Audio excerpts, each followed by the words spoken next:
we are opposed around the world by a monolithic and ruthless conspiracy that relies primarily on covert means for expanding its sphere of influence, on guerrillas by night instead of armies by day.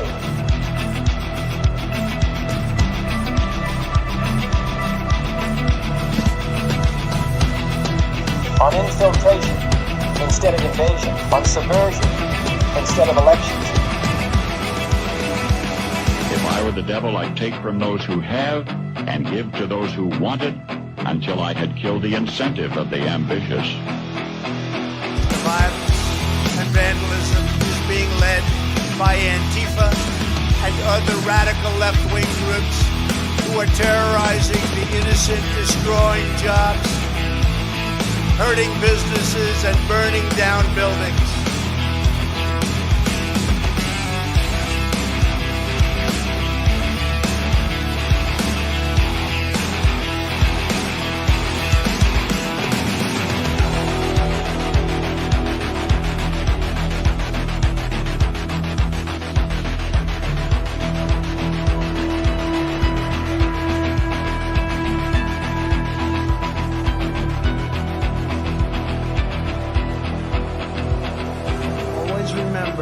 They are coming after me because I am fighting for you. That's what's happening.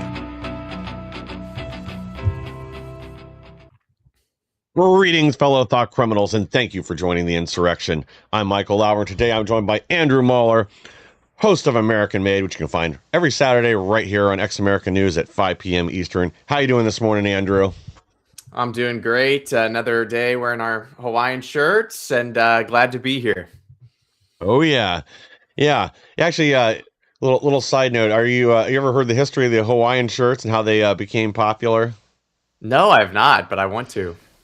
So it was a Japanese American family post World War II. They had all this fabric left over that was formerly used to make kimonos. They wanted to do something else with it, so they started making the collared shirts, and they took off. They were adopted by several of the resorts in the area, or and sold in like gift shops and other places. They just really took off. Especially in the 1950s, became popular. And same company is still around today making the shirts. I can't think of the name of it, but they are still in existence out there. Wow. Well, there you go. Hard times breed ingenuity. So I appreciate that. Yeah. And I think I have to double check. I'm pretty sure their family also had one of their sons served in World War II. Because initially they were basically keeping the Japanese on crap jobs or people of Japanese descent, and then eventually they sent them over. What was it, the 485? I can't think of the unit they were in, but they were actually one of the most decorated in Europe. They also took some of the highest losses in some of the most dangerous missions during World War II, but they really earned their keep, even though initially people had eyes on them. But let's get into it, because we have election theft happening in real time once again. Big cheating by the Democrats. Trump launches California probe as they try to steal L.A. in governor's races. We talked about this. Actually, I'll just go ahead and pull it up again from yesterday. Whoops, wrong button. Let me get the right thing pulled up here. Yeah, we talked about this a little bit yesterday. Here we go again. Massive tranche of tens of thousands of LA votes yield 0 for Spencer Pratt. Statistical impossibility. We're talking batches of votes of over 10,000 people. If this was 100 votes from a gay pride neighborhood in San Francisco, sure, maybe you could get a large number of ballots. But even then, this guy is universally popular. I've been watching a lot of the street polling and interviews where they are talking to people about it, and they're obviously trying to push them away from Pratt, local LA news. And even then, a lot of the people that you wouldn't expect to are saying they finally had it with stepping over, human feces, needles, getting mauled by meth zombies, and watching their city and their state get destroyed by lefty policies. And a lot of them were like, yeah, I don't care if he's a Republican or if he's more conservative, he's technically an independent, that what they're really concerned about is he gets it. He understands the problems, the corruption. He's not afraid to call it out, and he's promising to do something about it. And I think that's why they've got to protect their fiefdom there. But yeah, we're watching this thing get stolen in real time. Overnight, they said previously that there were around 200,000 ballots still out, which, of course, are going to take a week to count. Now that number's up to 300,000, and the gap between Spencer Pratt and Nikki Rahman is now closing because they want their two Democratic automatons. That's who they want on the ticket that will perpetuate the grift there and continue what's been going, the devastation of California. They don't want somebody that's an outsider coming in and exposing what's been going on there for years. Yeah, and it's important to remember that you made a good point that, this isn't really a Republican versus Democrat, race. They're both, independents or whatever they want to call it. Yeah. But, Pratt, he's not a type of guy who's running on any sort of national politics. He doesn't care about anything that's going on outside of the state, really, or even the city. I listened to his 2-hour interview with Joe Rogan yesterday, the full thing. And I just kept thinking, like, this isn't even really Republican politics. I mean, it's just like, hey, let's make sure people aren't defecating on the streets. Let's make sure children don't have to be molested. Let's, clean up Skid Row. I mean, it's just like very, very, very basic stuff. He's not even radical. Like, he's not even conservative or right wing or anything like that. I'm sure he's not actually. I'm sure he's actually more of a leftist, with it, as far as like cultural issues go. Maybe he's not. I don't know, but he just didn't strike me as that. So I think he's got a great shot. Of course, he's going into the runoff. California's primary process is so bizarre. You don't have, Republican primary and Democrat primary. It's like everybody running, and then the top two people move on to the general. That could be two Democrats, an independent and a Republican, two independents, whatever. So it looks like it's going to be Pratt and Bass. But this is extremely common sense, what he's running on. It makes complete sense. It seems like a lot of people are supporting him, but they're kind of being quiet about it.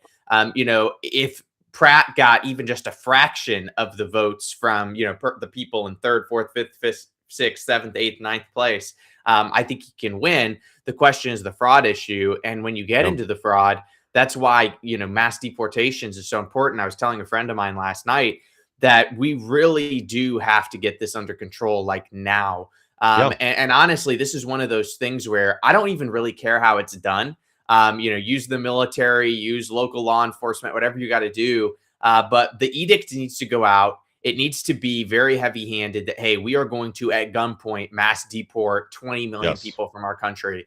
And, you can talk about due process. You can talk about all that stuff. But if we got to, have 8 months of court hearings for 20 plus million people to make sure they're not an American citizen or that they're being deported justifiably, that makes no sense. That just seems like a complete obfuscation of what people want. Deporting 20 plus million foreigners from this country will fix issues like this, because I am convinced that the majority of this fraud does stem back to illegal immigration, the mass migration cabal, and the people who are behind that. This is not American citizens writ large. Of course, this does happen, but these are not American citizens who are going in here, and they themselves individually rigging elections or voting multiple times or doing ballot harvesting schemes. Like, that does happen. But I think the vast majority of this is, people who are non-citizens doing things that are illegal and rigging in our elections. And I think if we could deport these people, actually have American citizens voting in American elections on election day, you're going to see a lot of this fraud go away. So that just has to happen. And it's a shame the administration hasn't done that. I don't want to go into a whole tirade ragging on the administration, but this just has to happen. And you look at that case of what happened to that poor bloke in UK, who got stabbed by that Sikh dagger and everything. It's like, when is enough enough? Yeah. Well, we're going to get to that later too, because it looks like they're finally on the verge of a revolution there. That even the police are finally backing down in the UK. But yeah, you're right. We know for a fact they were busing around illegal aliens during the Biden years, getting them to register to vote in multiple places using addresses that these NGOs controlled. And we're going to see a lot more of that. We know what's going on in California. They were registering homeless people on Skid Row, giving them an address where they can collect the mail-in ballots that they apply for then. vote, make sure they vote the right way, fill those out, send them back in. And that was the joke yesterday is, oh, it's going to take so long to count ballots in California because they got to make sure the signatures match for all the homeless crackheads they signed up to vote. And Right. there's probably some truth in that. I mean, they were literally airdropping ballots on last night, flying them in on helicopters from God knows where. So there's obviously improprieties going on, and I agree too. We've got to close the border. Again, this is part of why the Republicans are struggling right now. Is this is one of the promises that was made in the 2024 election, not just by Trump, but by all these Republicans that ran, was to clean up and actually fix the problem. And now we're backtracking on it. We're slow walking it. I mean, Mark Wayne Mullins is a freaking embarrassment. He doesn't even know who. He doesn't even know who. We'll see if Andrew pops back in here in a second. Um, doesn't even. Now I lost my train of thought. But he's shown that he's totally underqualified to be there. We need somebody that's actually aggressive, that is conducting mass deportations by any means necessary. I mean, I'm glad that they said yesterday they're going to start seizing bank accounts from foreign nationals living here within the U.S., where they're essentially laundering money outside of the country. We need to have a remittance tax on. It needs to be ridiculous. It needs to be, again, like I said yesterday, I don't mind if somebody that is a U.S. citizen that came here from another country wants to send $1,000 back to go help one of their relatives, because obviously things like that happen. But when you have people that are here illegally, working under the table, sending back half their wages to Waziristan or whatever, funding their lifestyle. I mean, years ago, and I'm sure this is probably still true if it hasn't gotten even worse. But Mexico, 20% of their GDP came from remittance from Mexicans working within the U.S. legally and illegally. So Wow. when that's 20% of your country's GDP, that's a major, major problem. That your biggest export, besides crime and illegal drugs and I guess human trafficking, is illegal labor in another country. That's a major problem. I know that we've largely shut down importing more illegal aliens at the border. The wall still needs to be put up. Apparently, that's going to be done by 2027, so good on them for that. But at the end of the day, we voted for mass deportations. I don't care what methodology is used. I do think we should be using local law enforcement in every state. I did see Texas just won their case to start conducting their own deportations. Florida is probably going to follow right behind that. But it's time to really shut things down once and for all. And what we really need to do is punish employers that hire illegal aliens. That will stop that. We already have all their fake Social Security numbers, the FEIN numbers, or what I can't think what they call them now. When they issue those for migrants, the ones that were paroled in the country, we know who these people are. You can send them a 30-day notice. Hey, get your butt out of the country, or you become a criminal and we come arrest you. Right. The other thing is E-Verify, and I brought this up before, but it's a system that's already in place. It's already usable. We just need to mandate that all companies do it. And then when they have somebody that does not match, is not lawful, is not a U.S. citizen, or a lawful permanent resident on a green card, that they need to be immediately arrested and deported along with the rest of their family, because, we wouldn't want to separate them. Yeah. Well, and it has to happen. And honestly, I'm against, and I've articulated this on my show, American Made, and I think I've articulated it on this show too. I'm against, heavy-handed executive action in so much as what's unconstitutional. But these are laws that are on the books. We already Yeah. have laws on the books that say you can't come in here illegally. We already have laws on the books that say if you're a non-citizen, you can't vote. These things are being ignored. And this is a national security crisis. It's a national security crisis. And if Republicans and people on both sides of the aisle in Washington, D.C. can, agree to doing things that I would argue are unconstitutional and short-sighted, like going across the world and conducting wars because it risks our national security, why can't they take some of that same passion and fervor and apply it to an actual national security crisis within our own borders in the United States of America, which is the mass migration issue? So I would be for, all that to say, a very heavy-handed, executive-led, militaristic style weeding out of these people from our country. I'm not saying beat them. I'm not saying not feed them. I'm not saying treat them inhumanely. Of course not. We want to be, good Christians. We want to be good people and, not hurt them per se. But they do have to leave. and they have to leave soon. And you are committing active crime every second you stay here illegally. This is a choice these people made, and they're going to have to deal with the repercussions of that. And I think we just need to round them up and ship them out at gunpoint if necessary. And you're not going to be able to do that if you just constantly wait through the ebb and flow of the political waters to strike when the water's hot.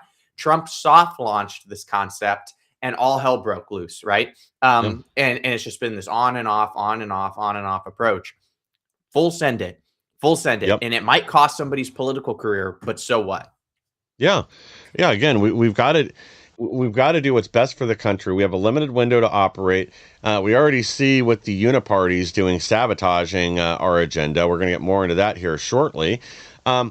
But again, this has been the key problem over the last year and a half. It's the main things that we voted for that we wanted, not just from Trump, from everybody in Congress too. Their inaction is why we're in this state right now where the midterms are in question.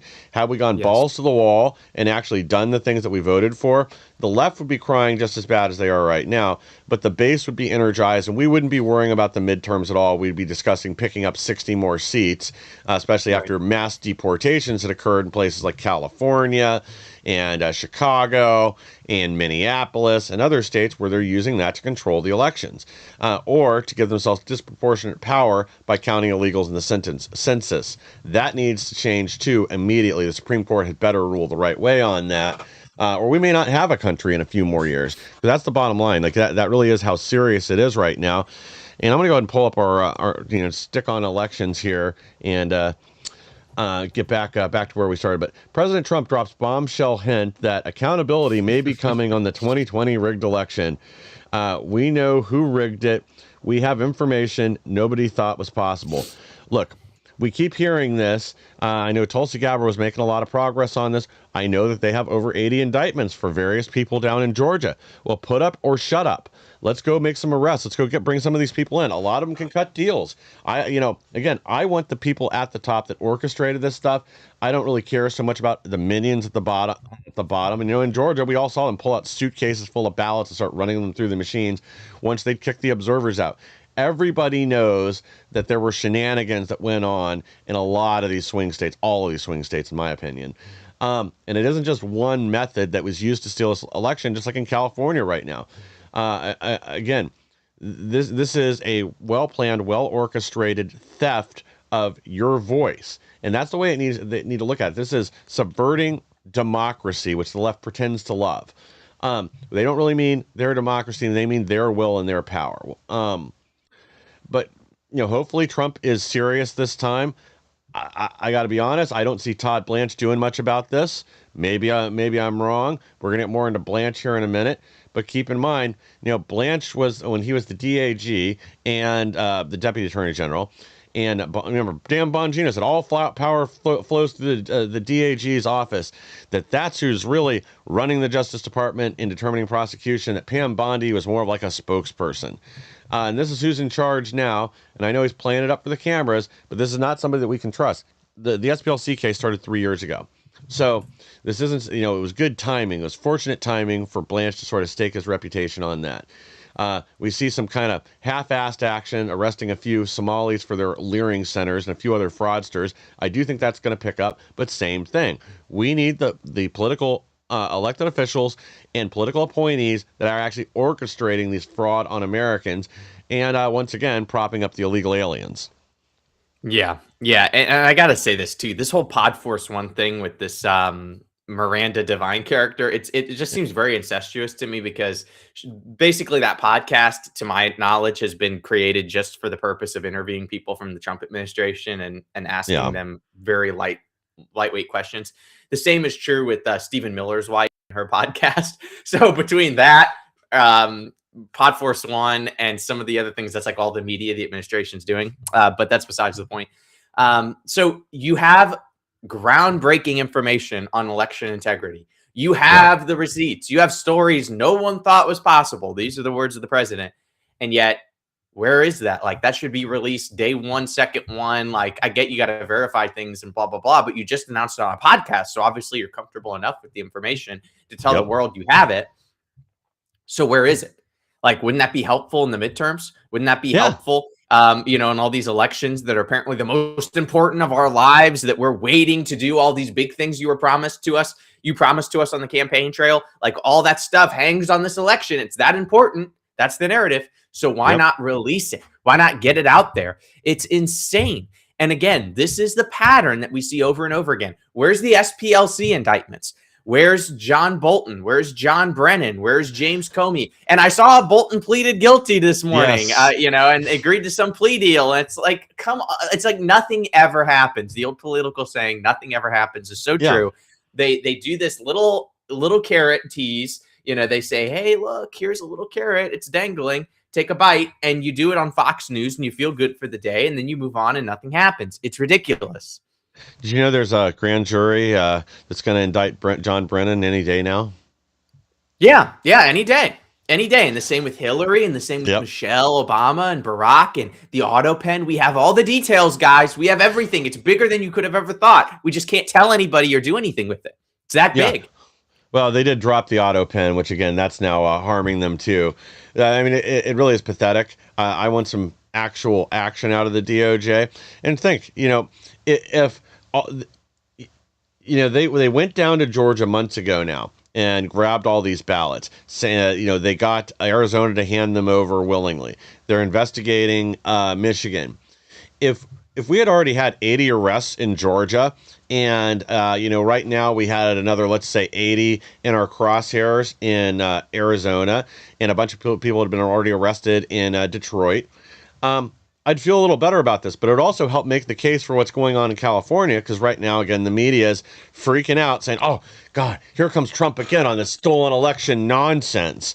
Well, again, they can make that case because we have not seen one indictment or anything else. I should say one arrest or anything else, any substantive action. So they are going to stick with their narrative as long as humanly possible. If we had actually had a slew of arrests and people turning state's evidence, giving up the higher ups that orchestrated things in Fulton County and elsewhere, then they couldn't take that defensive posture in LA and say, oh, no, it's normal in LA for it to take 30 days to count the votes. Again, I don't understand how this is acceptable or how we've watched this. France can count, 30-something million votes in less than 24 hours. You just had an election in, where was it, Panama? Or is it Colombia? Somewhere in South America. Same thing. They count about, far more votes than California as a state has to count in less than 24 hours. No problems. They're not worrying about ballots coming in 10 days later. I'm sorry. If you can't mail in your ballot in a timely manner, I mean, it's only got to go across the state. So that's got to take a maximum of 2 days. If you can't be troubled or bothered enough to mail your ballot out 2 days before the election to, Right. The Saturday beforehand, so I guess technically 3 days. If you can't be bothered to do that, then I don't care. Your vote shouldn't count. It's clearly not a priority for you. They send these things out months in advance. I've had to vote with a mail-in ballot at least twice now, where I was going to be out of state during the election. And couldn't go in person. And as soon as I got it in the mail, I filled it out same day and sent it in. Or maybe it was the next day, but within 48 hours, we'll say. It's not that hard. It's not rocket surgery. If you can't even meet that minimum threshold, then I don't really care about your vote. Right. Yeah, we got to get past this. And people on the mail-in ballots and the absentees, they're abusing this. They've abused it forever. There needs to be far greater criteria for this. Like, I'm sorry, going on a vacation or being a lazy bum and not being able to go out to the polling data, or the polling center, and vote. Those are not adequate solutions, right? Or reasons. Absentee ballot needs to be for very serious things like, my daughter just died, right? And I have to go to her funeral in another state, or, I'm a military personnel that, is doing this, that, or the other. It has to be something like that, right? Otherwise, we need to really restrict this and have in-person same-day voting, and partner that and couple that with the mass deportations. You're going to see a more secure election apparatus. And again, voting is a right. Right. We do have a right to vote as citizens in this country, but it's also a privilege. Right. And if you are, not taking that seriously and you want to work that around your schedule, it's not the government's job, it's not the local election authority's job to totally expand the voting system to accommodate your crazy lifestyle, right? Yeah. If you can't take the time and the passion to show up and vote in person, maybe you shouldn't vote, right? If it's not that important to Yeah. you, maybe you shouldn't vote. And that's not a bad thing, right? It's better to have more educated, involved people voting. I don't want to get into like an aristocracy type system or anything like Yeah. that, but I am just saying, if you can't take the time to show up, and that's what these people are doing. I think the vast majority would be my guess, of course, conjecture, but I think a lot of these people who are absentee and mail-in voting, they're not doing it for the right reasons, right? They're No. doing it for like, hey, my son has a soccer tournament. We're going to be in Wichita, right? It's Yeah. like something like that. Honestly, I don't even think it's that. I think it's just pure laziness. They don't want to could show be. up at the polls and have to wait. I don't think there's That could anything be. preventing them from voting same day. Their kids don't have soccer games. They're not stuck in a nursing home. They're not recovering from a recent surgery or infected with the bubonic plague, or even overseas on a vacation. Something like that. If this was what we were dealing with, if it was just people that were overseas on a vacation, otherwise couldn't be there physically for the vote. Okay, fine. I think that would still be a little more expanded than intended, but I'd be okay with that. But instead, I think a lot of this is just lazy people that don't want to show up. They don't want to. Yes. I've gone to the polls many times before I was on this career path I'm at now, where I showed up 5:45 in the morning so I could be one of the first in at 6 when they opened the doors. I could go cast my ballot, and then I could go to work. Do the normal things there because I didn't know if I'd be done at the end of the day and able to get there before the polls closed here in Ohio, or when I lived down in Florida. Same thing. Sometimes you do have to make a little bit of a sacrifice, and if that's too hard for you, then maybe you just shouldn't be voting. And Right. that is how we should look at it. This isn't supposed to be the easiest thing humanly possible. I know they're not like pushing blockchain voting from your phone now. I don't Right. think that's something we want. I think same day voting on election day, not election season. And if you can't get the mail-in ballot in by midnight on election day, too bad. Now, the exception is the truck's literally in the parking lot. We just haven't unloaded it yet. Fine. Give them an extension of 15 minutes. But otherwise, no extensions, no exceptions, no anything. And if your county representatives can't get their stuff together and actually get the ballots delivered to wherever they're counted by the deadline of midnight, well, maybe you're going to have to hold them accountable in the next election. Well, I guess that's if they can get the ballots in to be counted for that either. But whatever. I don't know. This has to stop. And this election season going on for 10 days and these vote totals that don't make any sense, where you have 10,000 votes come in, and wouldn't you know it, there's none in that batch for Spencer Pratt. How did that possibly happen? Why is it all the other corrections are polling votes from Pratt? I'm sure there's probably an example somewhere where they moved something from Rahman or Bass, but by and large, they're removing votes from Spencer Pratt, giving them to the other candidates. They're trying to close this gap between him and Nikki Rahman because they want 2 Democrats on that ticket. Because if Spencer Pratt ends up on that ticket, there's a good chance he wins in L.A. Because the residents are sick and tired of it. Honestly, I think if we had a fair vote count, he would have already won. Yeah, exactly. And you got to tighten this up. You got to make it better. And I think you are probably right. It's probably not soccer moms and this, that, and the other. It probably is people who are just lazy and don't want to handle this. And that breeds room for corruption. So it's got to be tight. And honestly, if you look at the California election, the breakdown by the counties, it is remarkable. I was a little cynical, I have to say. I didn't think Republicans would show up, but it is, even with the fraud and the rigging, accounted for, it is an incredible turnout, you have to admit. For Spencer Pratt and Steve Hilton for California. Again, you have to consider this is a state where tons of people left over the last 6 years, right? People who would hypothetically vote Republican. They left for Texas. They left for Tennessee. They left for Florida. These people are gone. And even still, you have this sort of turnout. So it is encouraging. Yeah. Well, I guess let's jump to our next topic. Honestly, I could go on with election fraud in California for forever. Yeah. But profiles and cowardice. GOP senators already turning on acting DNI chief Bill Pulte as Democrat Senator Mark Warner huddles with John Thune. Well, they don't like Pulte, and that's because Pulte's gone after them. Remember when they removed, or ended the weaponization committee and removed your buddy over there that you worked with for years. Well, part of that was because they were handed information from Bill Pulte on mortgage fraud from Letitia James, James Comey, and Adam Schiff. And I think Pulte was also the one to hand them over the stuff on Swalwell. Don't quote me on that, though. I'll have to double check that in a second. But this is why they don't like Pulte. He went after one of their own because when did they start trying to get rid of the weaponization working group over there? Well, it was the minute they started going after Pencil Neck, Adam Schiff. Yeah. So they want to protect their own. So they certainly do not want to Pulte over the intelligence agencies in Tulsi Gabbard's position.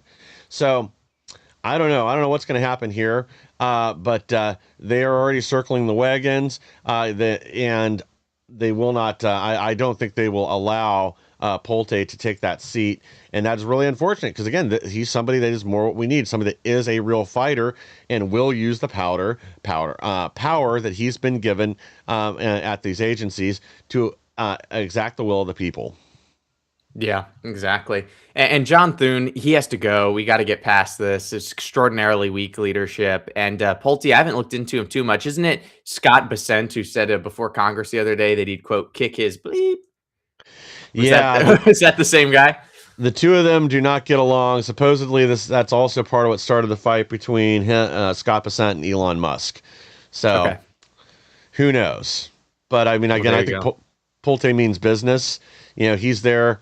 He's a man on a mission, and that's the kind of person that we need in this position. We don't need these pickle kissing rhinos like we have everywhere else, or people that are just going to enact the will of the deep state and look the other way, like we were seeing at the DOJ.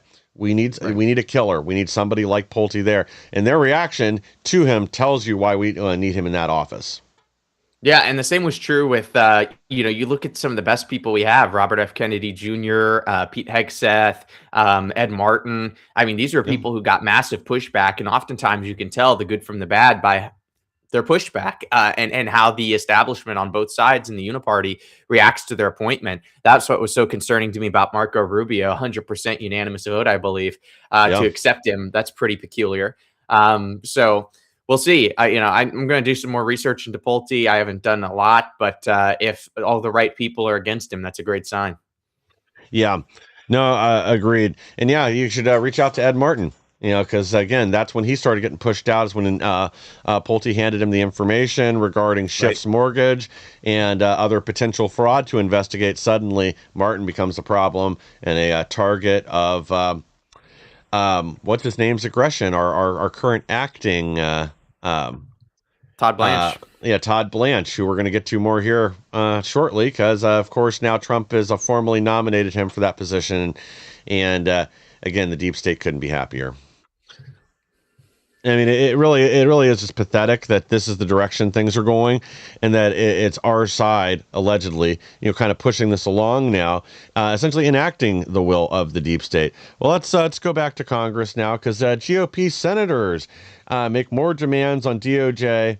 Or as DOJ signals, Trump administration is dropping the weaponization fund. Well, I guess that's official now that's been dropped, which again is really unfortunate.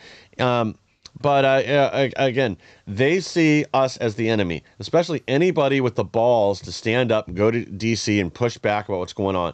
They will circle the wagons, protect their own above doing what's right for the country and right for the victims of the weaponization of the government. I mean, again, let's go back to this Arctic frost. Lindsey Graham made sure they had a carve out, even after the House tried to get rid of it, so that any lawmakers that were illegally spied on through Arctic frost can sue for a minimum of $500,000 per incident. But screw the J6ers, the school board parents, those protesting in front of abortion clinics, and anybody else that had the federal government weaponized against them, because there are a lot. It's Keone Rodriguez, it's Michael Castellero. There's tons and tons of individual cases, not to mention spying that went on to other journalists, whistleblowers, and whoever else. I mean, the $1.778 billion is nowhere near enough. Let's just call it $2 billion, because I'm or 776 billion, but is nowhere near enough. I mean, they're probably going to need at least 5 times that amount just to make people whole again, not even counting future damages that are incurred because of the weaponization of government, like still not being able to get loans out, being debanked, being thrown out of your business, thrown out of other positions because of it. So, and this is all due to pressure from the government and big tech. Something's got to change. Yeah, and the weaponization, topic was such a big one in 2024 with the president's election, and of course we were told we were going to see, big moves on that front, and yet we have nothing. And it's really unfortunate that Ed Martin appears to have taken a little bit of a back seat to all of this. You have Mike Pence, who has come out, who's a neocon to the umpth degree. He has gone out and spoke against this weaponization fund. This is something that needs to be a top priority, and yet we see it pushed on the back burner. You remember Kash Patel talking about during the campaign that we were going to turn the FBI, into a museum, that we were going to see, all of these different people lined up and hauled off to jail, that there was going to be restitution and, things made whole for people who were pushed out of the military for COVID or who, lost their job or whatever. And yet we haven't seen much. And again, I get that the campaign, promises take a while to fulfill. I get that we, aren't fully through this administration. But the aggravating thing, Michael, is that while the administration has promised all this stuff and they haven't delivered it, they've been spending their time on the silliest things. I don't know if you saw this, but Trump the other day in the Oval Office had a board. And again, these things are not minimal. Like people brush off what I'm about to say and say, oh, that's not that big of a deal. Like quit focusing on this. But you have to think time is not a infinite resource. It's a finite resource. And people in the administration are spending time on this. Trump was in the Oval Office and he had a chart and it was comparing the size of the reflection pool in front of the Lincoln Memorial to the biggest skyscrapers. And it was how big our pool is. And he was talking about how this pool is bigger than all these different towers and how resurfacing this pool is such an incredible project. I don't give a bleep about the pool. Who cares about the pool? I went to DC not too long ago and I saw the pool. Like, is it incredible? Not particularly, but does it matter to me? Does it affect my life? No, I don't care. Like, if you can just sign some piece of paper and fix the pool, got it. Great. Nice move. Yeah. But the amount of time that the administration's spending on stupid side quests like the pool or like Cuba or like Iran, in my opinion, these things are a total dereliction, a total of dereliction of duty, a total betrayal of the base. Because again, time is a finite resource. It's not infinite. And the administration, it's not like they're working on the campaign promises day and night and they're just having a hard time getting them through. I'd have a lot more sympathy for that, right?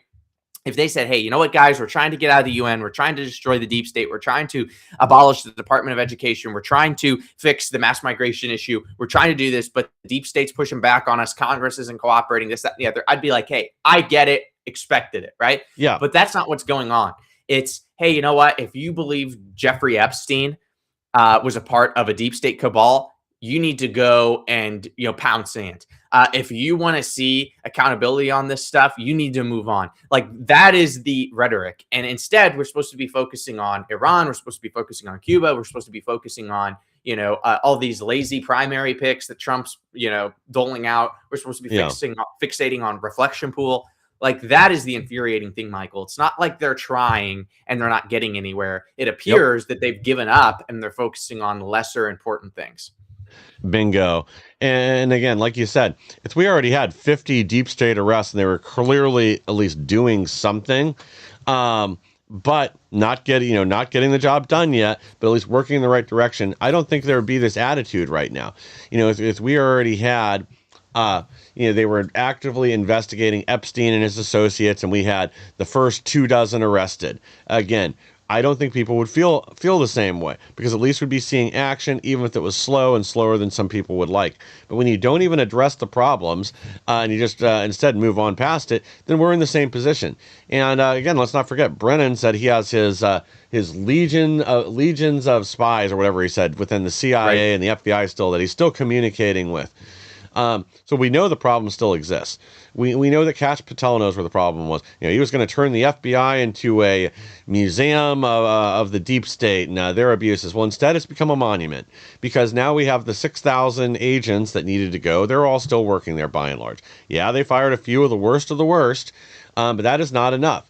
Now, maybe you don't have to fire all 6,000 because, like I brought up before, if this was somebody that kicked in a door right after January 6th that thought they were doing the right thing, like many of the whistleblowers that came forward, then I don't necessarily want that person to lose their job because I'm sure in the days, especially don't follow politics or whatever, you were being told, well, hey, we had these pipe bombs, we had these other things that went on, and we need to go arrest this person. They're potentially dangerous. You were doing your job that you thought you were supposed to do. If that realization did not hit you, that this was abuse and weaponization of the system for the first couple of weeks, again, I understand. You would have trusted your bosses and everything else. But at this point, we know how corrupt and politicized that all our federal law enforcement and intelligence agencies are. We have not seen nearly enough heads roll. We have not seen criminal charges for any of the Epstein perpetrators, co-conspirators, co-defendants, whatever you want to call them. We have not seen nearly enough action on the deep state, and this tease that they keep doing with the indictments and grand juries and everything else, it's getting old. Same with the elections. Again, if you guys have had 80 indictments for over a month now in Georgia, time to go serve those. Time to start hauling people in, questioning them, and charging them. You want to make sure we win in the upcoming midterms. That's how you do it. You don't do it by making the reflecting pool great again. Like, I'm glad they're cleaning up DC and some of the monuments.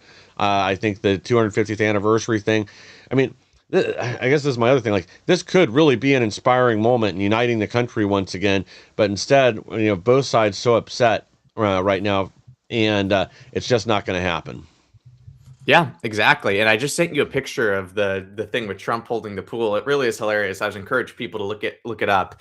He was comparing the pool, which is 2,030 feet, compared to the Sears Tower, the Empire State Building, and the World Trade Center. Our pool is bigger than skyscrapers. It looks like a joke. It's a real thing. This is what the administration's spending their time on. No Epstein class accountability, no indictments, no mass deportations, none of that. But hey, look at how big our pool is. Yeah, I'm working on getting this over onto the screen here. But yeah, I mean, again, it's yet another distraction. I think that's where the real problem is. And Trump's, he thinks that this weaponization fund is somehow going to move forward. I mean, I think it's clearly dead. You've had at least 20 Republicans in the House and the Senate speak against it, or say they're going to side with the Democrats to block it. I'm sure that number has probably grown in the last few days, but that was as of Monday, I believe. It's not dead yet. President Trump argues J6ers should be compensated. True. These people have been decimated. There were many great people. I think they should be reimbursed for a government that was crooked. Well, again, he's not wrong, but it goes well beyond just the J6 defendants. There's a lot of other people that had government weaponized against them, and it's not just the senators and House members that were spied on by the Biden administration. So, yes, something needs to happen here, but I don't know what we do to get these rhinos in order, and right now they have enough power to block any compensation, any justice, or anything else. We've got to focus on rhino removal in the next election cycle. That has to be our number one target. We have to go in there at these primaries, get rid of anybody that supported the Dignidad Act instead of, endorsing them, Trump, like he did Michael Lawler and some of the others. Right. We've got to start taking this seriously and remove these threats from within our own party, or you can pretty much forget about 2028. Yeah. And Trump, I will say a couple positive things. Like, I mean, he has, he did pardon a lot of these people immediately. That was nice. Even though there were some issues with that, it wasn't perfect, but he did it. Overturning the EPA's endangerment finding, overturning Roe v. Wade, pulling out of a lot of UN organizations, migration across the southern border has been basically net zero illegal immigration for a long time. Like, there are a lot of wins. But that's just the infuriating point. And I do want to say this, if you'll give me like 60 seconds. I think this is important. Go for it. What we've seen with regards to the midterm elections has been encouraging. I know the last time I was on this program, I told everyone, I said, hey, you know what? We need to support non-Trump endorsed candidates. that are, Republicans, America Firsters, hard right wingers, not Democrats, but hard right wingers who are non-Trump endorsed in primary elections. And I do have to say, I'm writing an article on this right now for the New American. Should drop later today. People can check it out, thenewamerican.com. But we had a very encouraging, I think, turn of events in Iowa. Everyone's focusing on California, but in Iowa, in the GOP gubernatorial primary to replace that lady who was governor of Iowa, I forget her name. But there were two people running against or to fill her seat. It was Zach Lan and this character, Brian Feenstra, I think his name is. Yes. And Feenstra was a congressman and still is from Iowa. He replaced Steve King, who, that's a long story. Steve King was right about everything. He was unjustly ousted. But Zach Lan is a true America Firster. He's an outsider. He's never held a political office. Trump endorsed Feenstra, who voted for Ukraine aid. He voted against defunding USAID. He voted for FISA reauthorization. He has a 64% voting record with the Constitution, utter failing grade, according to the New Americans Freedom Index. This is a loser, right? He was endorsed by Trump, this Feenstra character. He lost to Zach Lan in a complete upset in Iowa the other night. And it was a election that had a total of 211,638 ballots cast. Okay. That's how many people voted. Lan won by 1,625 votes out of that 211 plus thousand. That's a 0.77% marginal victory. Right. Wow. We can have an impact on this. We can turn the tides. Lan was endorsed by Turning Point. He was endorsed by Steve Deese. He was endorsed by Steve King. And then you had this Feenstra character who was endorsed by Trump. And it was a total upset, total win. So there's a lot of encouragement. People are now saying, like, hey, maybe James Fishback has a chance. Maybe, Andy Biggs has a chance. Maybe, a future Thomas Massey, right? These people have a chance. Lauren Boebert. So there is a lot to be encouraged by, despite all this dogging on the administration, which I participate in.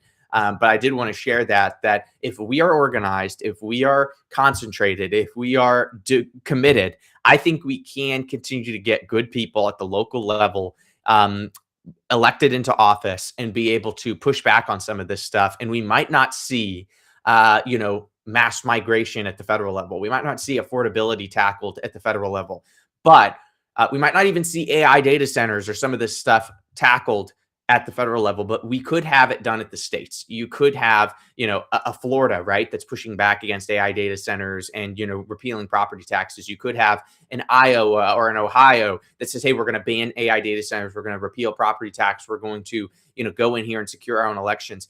You're going to have state attorneys generals who say, hey, you know what, Epstein had a house in our area. Epstein, did this, that, and the other in our state. We're going to prosecute people. Les Wexner, right, who's in Ohio. Like, these are things that can happen at the state level.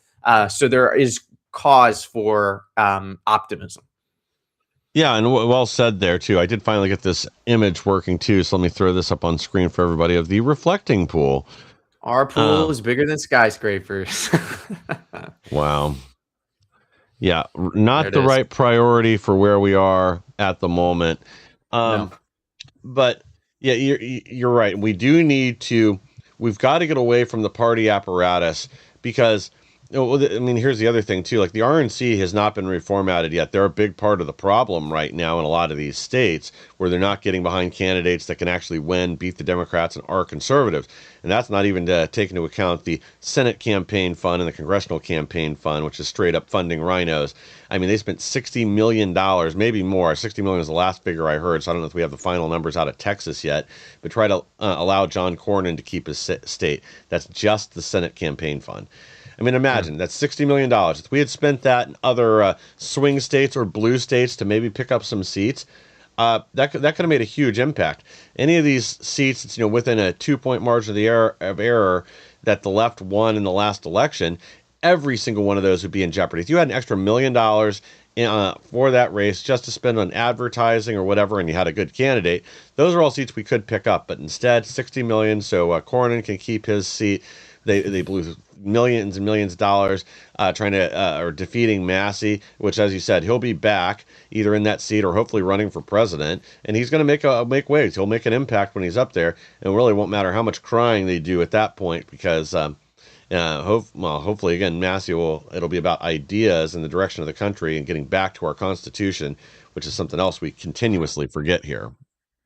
Yeah, exactly. And that's exactly what has to happen. We have to have people at the local level. And again, look back at COVID. What mattered more to you when you were living during COVID, the federal government's policy or your local officials? That's who was shutting down the library, shutting down the schools, shutting down the restaurants, shutting down the businesses. It was the local officials, the county councils, the city councils, the mayors, the county executives, the governors. And of course, they were taking, information and data from the CDC and the NIH and the WHO. That's true.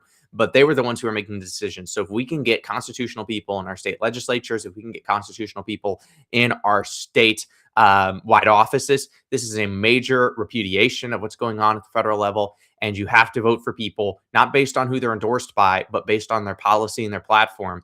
And this Zach Land story is very encouraging because so far we've been defeated every turn with this issue. But this was a win. So I'm very optimistic now. Oh yeah, agreed. I think it's a good sign of what's on the horizon. And they're out there saying that this is the only Trump endorsed candidate to lose. But I actually was talking to somebody yesterday, pointed out that it isn't. That there have been a couple other races where, like the Brandon Herrera race down in Texas, and a few others where the favored Trump-backed candidate did not win, did not move forward. Now in the race for Texas, they're saying, well, that Trump didn't endorse Gonzalez this time; it was just last time. Right. But still, where was the money going? What campaign? Who was getting support? All the way up until the phone calls and other statements came out that that the two of them were having an affair, him and the staffer. Gonzalez and the staffer. And sorry, her name's escaping me now. But that's a whole nother story. Let's try to sneak in the last few stories here. Rep. Anna Paulina Luna to file charges after Code Pink activist assaults her outside hearing on Capitol Hill. Now, some people are saying, oh, come on, all she did is hit her in the arm, blah, blah, blah. I don't care. These people are activists. If this situation were reversed, which I know nobody likes that example, but they would use the full force of the law. They would treat whoever the conservative activist was that smacked them in the arm like they were a literal terrorist. They would be, they'd be demanding the person was beheaded at midnight. So great, go after this person, put them in jail, and that'll teach them that there are consequences for your actions. Yeah, and I actually think the reversal is very justified. And let's be even more specific. Let's say, the Proud Boys punched Maxine Waters in the face, right? Let's just right. That would be the end of the world. Or AOC. Let's pick somebody more young and vibrant. That would be insane. This is Anna Paulina Luna, Congresswoman from Florida, beautiful woman, very articulate. Huge asset to the cause. She is somebody who, is asking honest questions about communism, about the infiltration of our government through these organizations like Code Pink, and then she gets hit on the arm. It doesn't matter if it didn't hurt. It doesn't matter if it wasn't that big of a deal, like getting shot or punched. It is what it is. She was attacked. She was assaulted. Let's take this and milk it for everything that it's worth. And let's actually hold these people to account because they don't have anything other than manipulation, intimidation, fear, and propaganda. That's the tools these folks have. And they're using it against good people like Anna Paulina Luna. And I have to say, TMZ is doing a better job than most people. They were out in front of the Capitol interviewing Anna Paulina Luna, asking her about this. She's pressing charges. I'm really hopeful that this will actually turn into something because this is the sort of tactic we need to be running. If that's the rules of the game, intimidation and fear, then we're going to use that when it's used against us as well. Yep. Well, let's keep in mind how corrupt the courts and everything are in D.C. too. I mean, you've had numerous other times where literal crimes are caught on camera and you can't get a jury to convict, even if that's throwing a sandwich at federal officers or whatever. We already have a one-sided system there, so we need to take every shot we can. And if that means pressing charges and pulling this piece off the board, that's what we need to do. We've got to punish our enemies on the left with every ounce of power that we have. We have to play to win because they're already telling us that's what they're going to do to us. Like their favorite little Nazi up in Maine, Graham Nazi Tattoo Plantner, goes into Right. hiding from the media as his campaign and poll numbers implode. So more information's coming out about him. They don't like it. Let me pull the next thing up here too. Graham Plantner sexted multiple women, well married. Profile and messaging app plagued by pedo scandals. So again, this is your candidate in Maine, and now they're trying to hide him. They justify it. The guy's got a little literal Totenkopf tattooed on his chest. His whole story about how he didn't know what it was doesn't add up either. I can't remember what country he was in when he said he got it, but he went to an underground Nazi tattoo shop. So it's not like he didn't know what to expect from the experience. I don't care if he was drunk. But of course, it's rules for thee and not for me. Can you imagine what we'd be seeing in the mainstream media right now if this guy was running as a Republican? Well, and remember Pete Hegseth's little Crusader cross tattoo and the ire Yes. that afforded him. I mean, this is insane. And the fact that you're going to permanently adhere some sort of design to your body and not know what it is, that beggars belief too, right? Yeah. That's insane. But people are defending him. All the left is still rallying around this guy because they don't care. They don't care. And that's one thing the left has always done better than the right is they don't Yes. necessarily gang up on their own. We have somebody very solid like Thomas Massey, let's just say, and then he maybe has some rhetoric people don't like or something happens and they immediately throw him under the bus. They say you're dead to us, you're tarnished, you're out of here. And then the Democrats will have people who literally have Nazi affiliations, or they'll have people who have very darkened pasts, and they'll say, hey, don't judge this person. They don't betray as easily as we do. And I think Yes. that's a lesson we could learn. Not saying we want dirtbags and scumbags in our midst, but No. they are far better at not turning on their own. Yeah. Well, and again, there's a difference between somebody having like a little, troubled past or somebody like that, something like this. Somebody that turned their life around, that did something, whatever.